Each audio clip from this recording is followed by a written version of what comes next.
తరువాత సర్వవిధానంద సరస్వతి స్వామివారు రామరాజ్యం రామరాజ్యం అంటూ ఉంటారు. ఏంటి ఆ రామరాజ్యం? అక్కడ ప్రజలు ఎలా జీవించేవారు? రామాయణ కావ్యంలో ఎలా వర్ణించారు వాల్మీకి?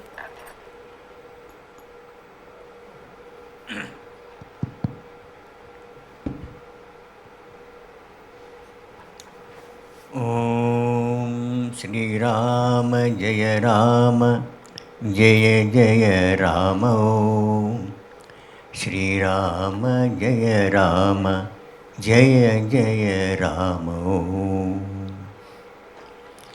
ఒక మహామంత్రం. కేవలము దీన్ని స్మరించి ధ్యానించి జీవించి ఒక మహాత్ముడు రమణ భగవానుడి యొక్క సమకాలికుడు పాపా రామదాస్ అంటారు, కాంజన్గాడ్లో ఆశ్రమం, వారు తరించి మార్గం చూపించారు. రామరాజ్యం గురించి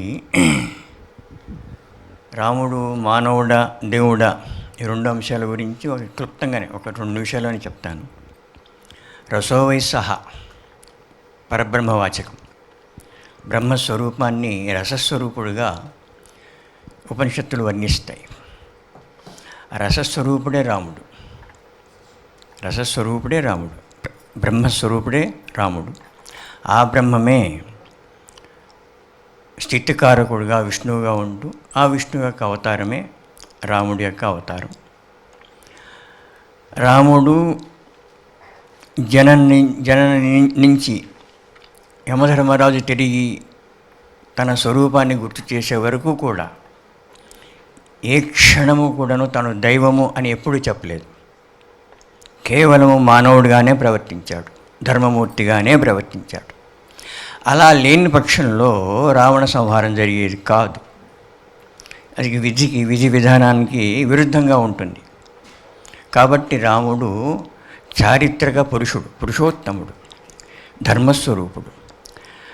తన బాల్యం నుంచి కూడా చివరి వరకు మానవుడిగానే జీవిస్తూ మానవుడు ఏ విధంగా జీవించాలి అన్నటువంటి విషయాలు తను ఆచరించి చూపించాడు. ఒక పుత్రుడుగా, భర్తగా, సోదరుడుగా, రాజుగా, రాజారాముడుగా, రాక్షస సంహారానికి వచ్చినటువంటి అంటే సమాజంలో ధార్మిక పురుషుడు అధర్మాన్ని ఏ విధంగా తొలగించాలి, నాశనం చేయాలి అన్న విషయాలు కూడాను రాముడు రాజారాముడుగానే ప్రవర్తించాడు. చివరికి తాను గరుత్మంతుడు వచ్చి నాగపాశాన్ని విడిపించినప్పుడు కూడా ఎవరు మహాత్మా మీరు అని చెప్పి రాముడు గరుత్మంతుని అడుగుతాడు.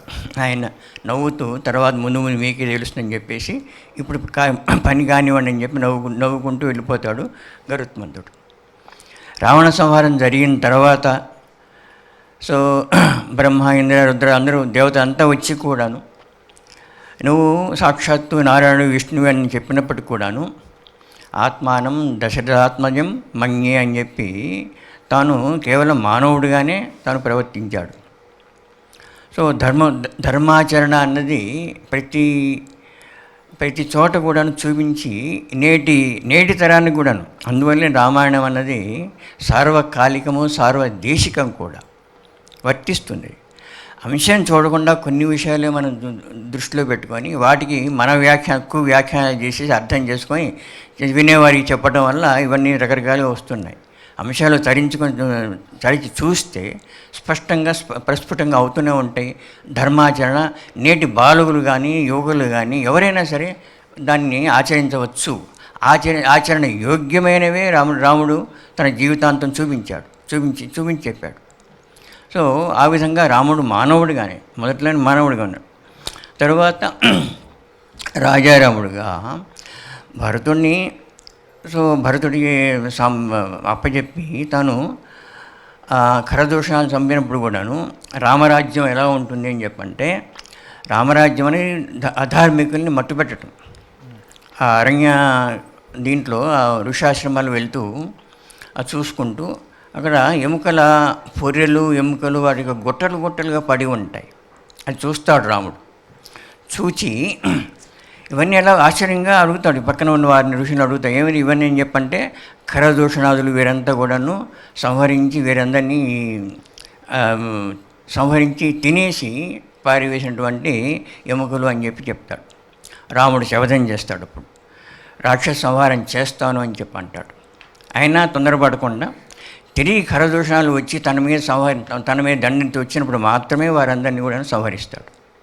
ఈ విధమైనటువంటి అంటే రాజ్యంలో దుష్టశక్తుల్ని సంహరించటము అన్నది ఆయన తాటక సంహారానికి మొదలుపెట్టాడు, ఖరదూషణాదులను చంపాడు. దాని తర్వాత కథాభాగం సాగుతుంది అక్కడ.